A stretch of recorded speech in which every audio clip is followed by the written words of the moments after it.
Irmãos e irmãs, vamos a mais um momento da nossa liturgia da palavra, momento de fé, de introspecção, de meditação. Vamos deixar Deus nos falar. Deus quer nos falar, mas respeita a nossa liberdade, nosso livre-arbítrio. Abra-se para Deus para salvar a sua vida eterna.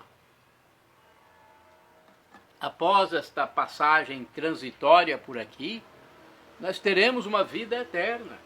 Só que muitos vão ser banidos da presença de Deus por conta própria, porque não querem aceitar que Jesus é o Deus encarnado, Deus humanado, que nos salvou morrendo na cruz e ressuscitando. Eu transmito sempre a liturgia da Igreja Católica para ajudar, auxiliar os presidentes de celebrações, e os católicos em geral, e cristãos também que queiram saber um pouco da palavra de Deus. É só acessar meu blog, YouTube, canal no YouTube. Temos também o Instagram e o Facebook. Digite no campo de busca @Paulo Roberto Maciel, Maciel 7919, você chega lá. Inscreva-se, dê um like, compartilhe para aumentarmos a possibilidade de salvação de almas. Nosso propósito aqui é salvar os irmãos que estão perdidos, que não sabem dessa grande graça que é Jesus, nosso Deus e Salvador.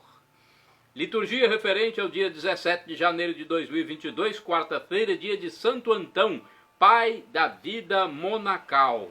A cor dos paramentos litúrgicos é branca, conforme eu estou simbolizando aqui. No rito da celebração temos o prefácio comum ou dos santos e o ofício da memória.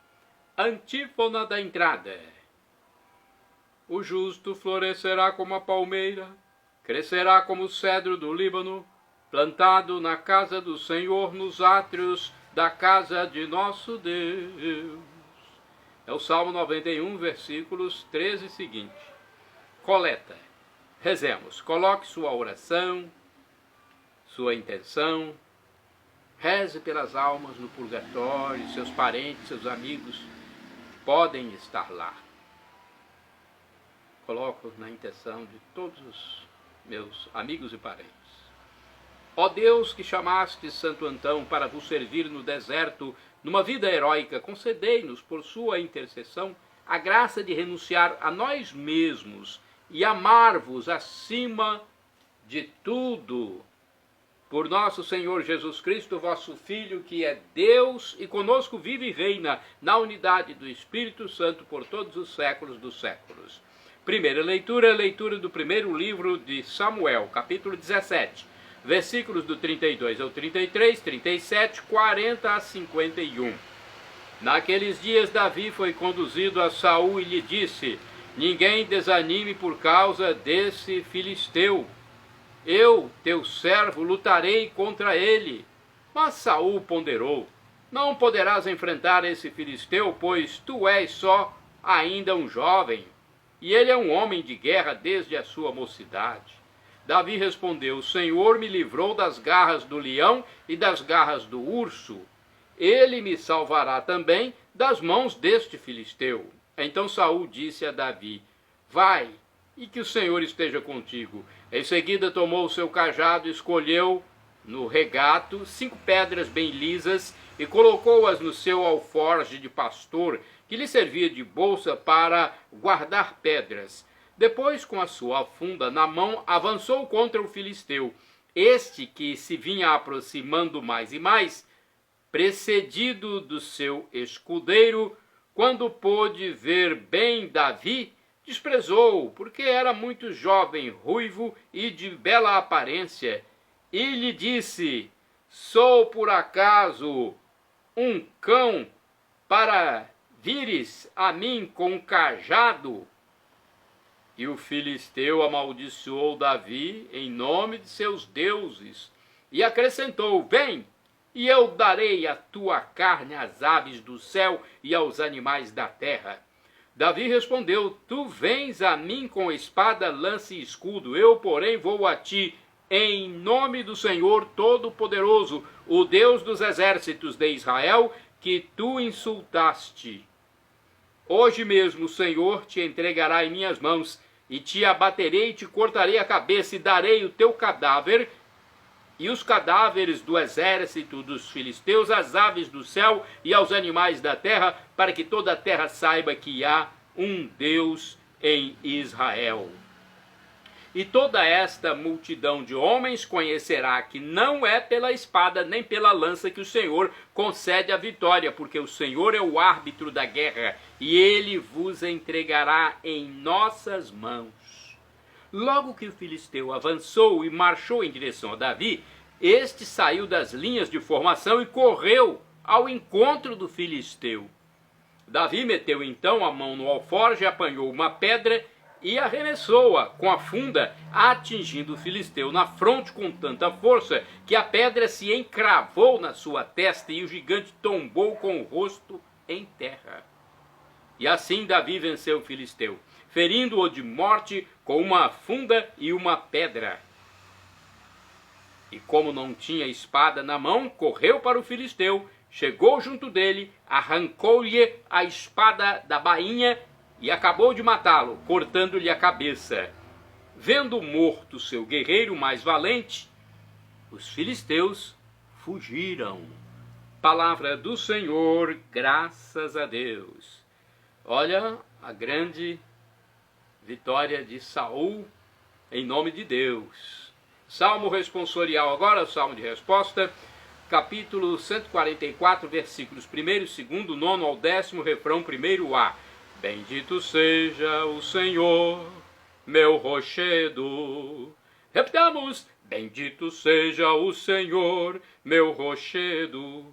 Bendito seja o Senhor, meu rochedo, que adestrou minhas mãos para a luta e os meus dedos treinou para a guerra. Bendito seja o Senhor, meu rochedo. Ele é meu amor, meu refúgio, libertador, fortaleza e abrigo. É meu escudo, é nele que espero. Ele submete as nações a meus pés. Bendito seja o Senhor, meu rochedo. Um canto novo, meu Deus, vou cantar-vos, nas 10 cordas da harpa louvar-vos, a vós que dais a vitória aos reis e salvais vosso servo Davi. Bendito seja o Senhor, meu rochedo. Repitamos, bendito seja o Senhor, meu rochedo. Agora vamos aclamar o Santo Evangelho com Mateus 4, versículo 23, e depois vamos proclamá-lo com Marcos, capítulo 3, versículos do 1º ao 6º. Primeiro a aclamação. Aleluia, aleluia, aleluia, aleluia, aleluia, aleluia, aleluia, aleluia, aleluia, aleluia, aleluia. Jesus pregava boa nova, o reino anunciando, e curava toda espécie de doenças entre o povo. Aleluia, aleluia, aleluia, aleluia, aleluia, aleluia, aleluia, aleluia, aleluia, aleluia, aleluia. O Senhor esteja convosco, Ele está no meio de nós. Proclamação do Evangelho de Jesus Cristo, segundo São Marcos. Glória a vós, Senhor. Pelo sinal da Santa Cruz, livra-nos Deus, nosso Senhor, dos nossos inimigos. Naquele tempo, Jesus entrou de novo na sinagoga. Havia ali um homem com a mão seca. Alguns observavam para ver se haveria de curar em dia de sábado para poderem acusá-lo. Jesus disse ao homem da mão seca: levanta-te e fica aqui no meio. E perguntou-lhe: é permitido no sábado fazer o bem ou fazer o mal? Salvar uma vida ou deixar morrer? Mas eles nada disseram. Jesus então olhou ao seu redor, cheio de ira e tristeza, porque eram duros de coração, e disse ao homem: estende a mão. Ele estendeu e a mão ficou curada. Ao saírem os fariseus com os partidários de Herodes, imediatamente tramaram contra Jesus a maneira como haveriam de matá-lo. Palavra da salvação, glória a vós, Senhor. Pelo sinal da Santa Cruz, livra-nos Deus nosso Senhor dos nossos inimigos. Vamos à liturgia comentada de Antônio Carlos Santini, liderança da comunidade católica Nova Aliança. Depois teremos outras reflexões também. O e-mail é santini@novaalianca.com.br.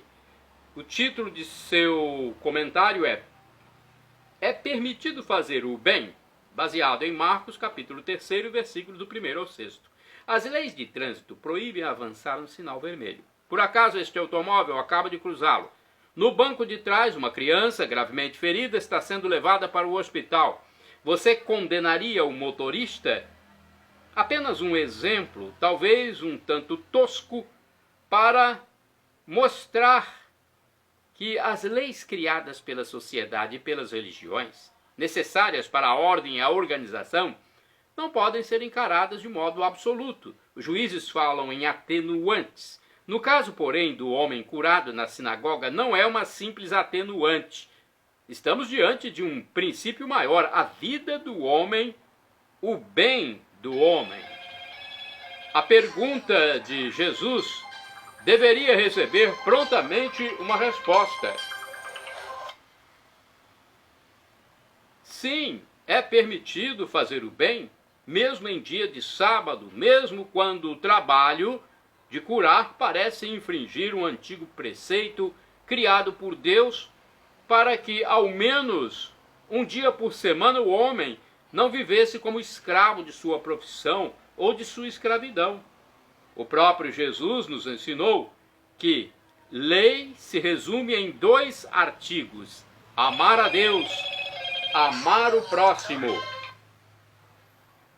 Então, é preciso que nós nos atenhamos a essa palavra, curar ou infringir um antigo preceito, criado por Deus, que ao menos um dia por semana o homem não vivesse como escravo de sua profissão ou da escravidão. O próprio Jesus nos ensinou que a lei se resume em 2 artigos: amar a Deus, amar o próximo. Usar qualquer linha da lei como justificativa para deixar de amar torna-se um erro repelente.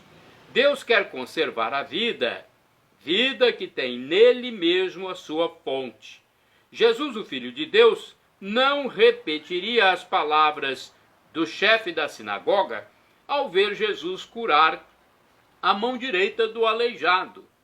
Hoje, sábado, não é dia de cura. Aguente firme com sua enfermidade até que o sábado acabe, como está em Lucas capítulo 13, versículo 14. De fato, a vinda do Messias iria relativizar necessariamente preceitos anteriores ao tempo de plenitude, conforme João capítulo 1, versículo 16, Gálatas, carta de São Paulo, capítulo 4, versículo 4. Quando as torrentes caudalosas da misericórdia divina arrombaram os estreitos tubulões dos decretos e das leis, ainda hoje aqueles que fazem da honestidade o ponto mais alto do pódio espiritual encontram sérias dificuldades diante das realidades novas como o perdão, o arrependimento, a vida nova. Em meus tempos de pastoral carcerária recebi críticas até de familiares, diz Santini, pelo fato de estarmos levando o evangelho a bandidos, dizem eles, ignorando que eram batizados como nós. Uma pessoa muito próxima cobrou de mim: mas eles são criminosos, roubaram, mataram. Era como se tivessem na testa um rótulo que nada podia pagar. Claro, ela ignorava a misericórdia de Deus. Orai sem cessar, irmãos e irmãs. Senhor, tu me tomaste a mão direita. Salmo 73, versículo 23. Vamos às reflexões outras. O livro Palavra e Vida 2013 diz o seguinte: o sábado era um dia muito importante para os judeus, talvez mais que o domingo para os católicos. Era o dia dedicado ao Senhor e isso excluía todo tipo de atividade que pudesse ser considerada como trabalho. Se a medicina era considerada como um trabalho, então, logicamente, não se podia curar em dia de sábado.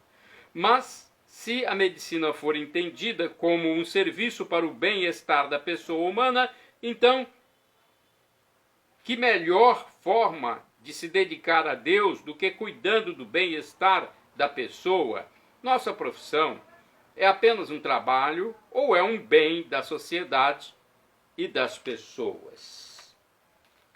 Agora temos outra reflexão do livro Deus Conosco, de janeiro de 2023. O Senhor nos chama para que nos coloquemos em pé diante dele. Por isso Cristo diz àquele homem aleijado: levanta-te e fica aqui no meio. Quando ficamos fechados em nós mesmos, como os fariseus, não percebemos mais a presença viva e real de Cristo em nós. Mas o Senhor insistirá em seu amor para conosco, pois sabe que ele nos libertará. Em nosso jeito atual de falar, Jesus estava perguntando: no sábado não se pode fazer nada, nem salvar uma vida? A pergunta era clara, a resposta também. Mas não tiveram a coragem de a dar. Afinal de contas, tinham lá suas ideias e não estavam dispostos a abandoná-las. Se quero compreender as propostas de Jesus, tenho de abandonar meus preconceitos e ideias correntes. Tenho de abandonar minha individualidade, meu individualismo, até na interpretação das coisas da fé, e abraçar o Evangelho do jeito que ele é de fato. Essa é uma reflexão, e temos mais uma reflexão sobre a palavra de Deus. Humanamente olhando, a luta do guerreiro filisteu com o adolescente, falando da primeira leitura do livro de Samuel, olhando a luta do guerreiro filisteu com o adolescente Davi, sem nenhuma proteção, apenas com 5 pedras no seu bornal, conforme primeiro livro de Samuel, capítulo 17, versículo 40, era vitória certeira para a parte mais forte, o gigante. O grande soldado confiava em sua armadura, em seu escudo, em sua grande experiência de guerreiro, 1 Samuel 17, 33. O jovem Davi confiava na força de Deus, 1 Samuel 17, 45 e 47, os versículos. E quando se está com Deus, a vitória é garantida. Na nossa vida diária, temos de enfrentar muitas lutas contra o poder do mal, dentro e fora de nós, os quais parecem muito mais fortes que nós. Se contamos somente com nossas forças, com certeza acabaremos sucumbindo como filisteu. 1 Samuel 17, versículos de 49 a 51. Mas se colocarmos nossa confiança em Deus, venceremos os obstáculos, as provações e tentações. Nunca podemos esquecer que Jesus está sempre do nosso lado para nos salvar e curar de tudo aquilo que nos prejudica e escraviza, conforme o Evangelho escrito por São Marcos, capítulo 3, versículos do 4 ao 5. Bem, agora vamos aos santos do dia, porque neste 17 de janeiro de 2024, quarta-feira, é dia de Santo Antão Abade. Temos aqui uma biografia dele. Santo Antão Abade, santo do dia 17 de janeiro. A vida de Antônio, seu nome verdadeiro, foi repleta de solidão, jejum e trabalho. Ao ficar órfão aos 20 anos de idade, distribuiu todos os seus bens aos pobres e retirou-se para o deserto. Ali lutou contra as tentações do demônio e dedicou sua vida à ascese e à oração. A ele deve-se a criação de famílias monacais que, sob a sua direção espiritual, se consagraram ao serviço de Deus. Santo Antônio Abade é representado geralmente ao lado de um porco com um sininho pendurado no pescoço. Esta representação iconográfica tem relação com o fato de que a antiga ordem hospitaleira dos antonianos criava porcos nos centros habitados, porque a sua gordura era usada para ungir os doentes de ergotismo. A doença era denominada fogo de Santo Antônio.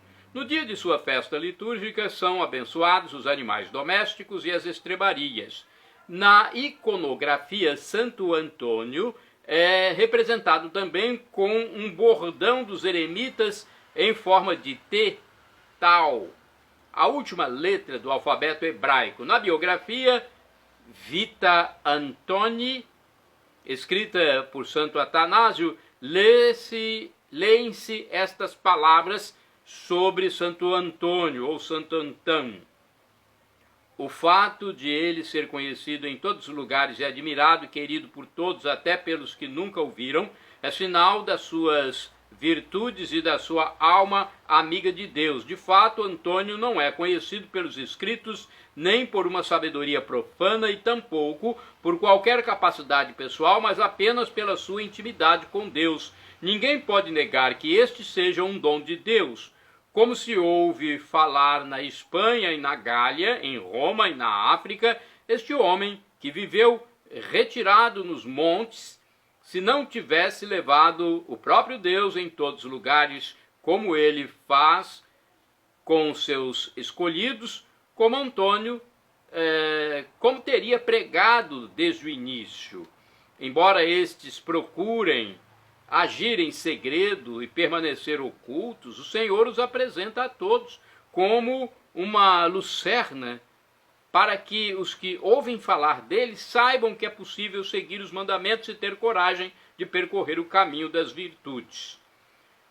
Tem mais santo do dia 17 de dezembro. Temos aqui mais um santo.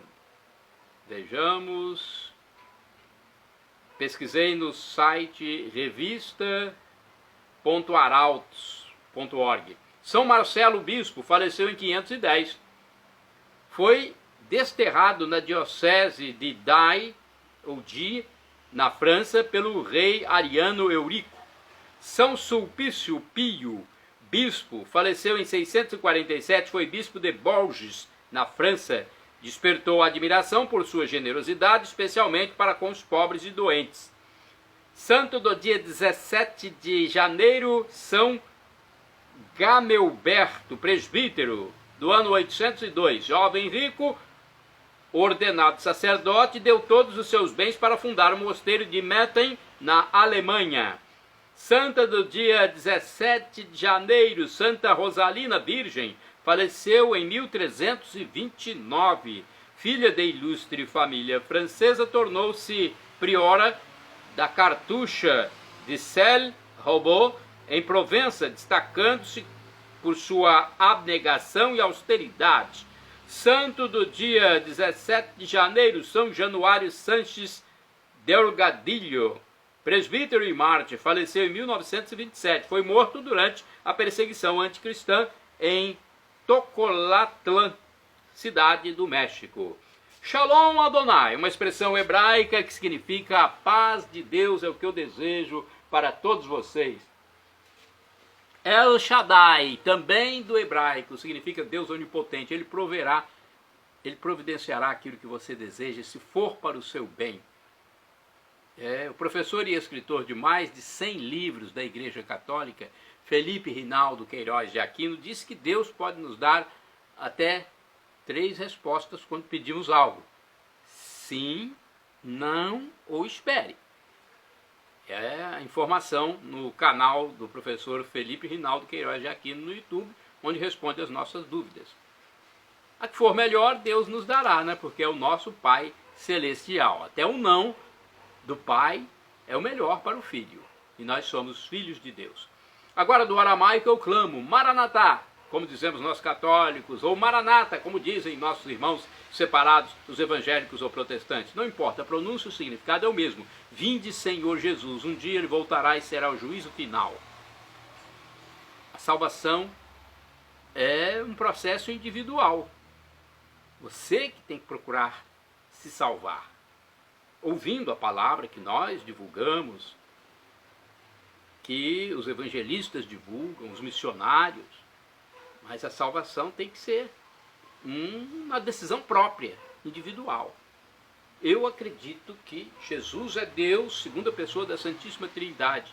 É o Deus humanado, desceu à terra, morreu na cruz por mim, por você, depois ressuscitou, ascendeu ao céu e está lá nos esperando pela nossa decisão, aqueles que não tomaram ainda.